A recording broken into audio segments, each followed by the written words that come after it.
नमस्कार, मी पंजाब हवामान अभ्यासक मुक्काम पोस्ट कोगळे धामणगाव तालुका शिलो जिल्हा परभणी। आज आहे आजपासून जर शेतकऱ्यांसाठी परत एक अंदाज येत आहे।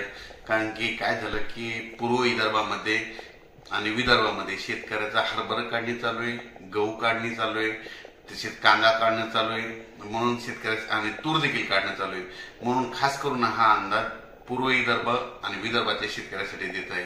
तर राज्यात आज आहे 4 फेब्रुवारी 2024, तर 10 तारखेपर्यंत हवामान कोरडं राहणार आहे। पण पूर्व विदर्भातल्या शेतकऱ्याला सांगू इच्छितो की पूर्व विदर्भामध्ये जवळपास 11 फेब्रुवारी 12, 13, 14च्या दरम्यान अवकाळी पाऊस पडणार आहे। नागपूर, वर्धा, भंडारा त्या भागामध्ये गारपीट देखील होणार आहे।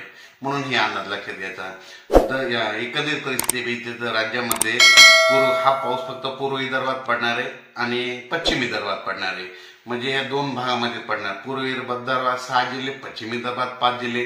म्हणून हे केवळ फक्त अंदाज पूर्व विदर्भ आणि पश्चिम विदर्भाच्या शेतकऱ्यांसाठी लागू होत आहे। म्हणून सर्व शेतकऱ्यांना सांगू इच्छितो की पूर्व विदर्भामध्ये सांगायचं झालं तर 11, 12, 13, 14 फेब्रुवारी दरम्यान नागपूर, वर्धा, भंडारा, गोंदिया, चंद्रपूर या भागामध्ये काही ठिकाणी गारपीट देखील होणार आहे। म्हणून हे अंदाज लक्षात घ्यायचा। अचानक वातावरणात बदल झाला तर परत एक मेसेज दिला जाईल। धन्यवाद।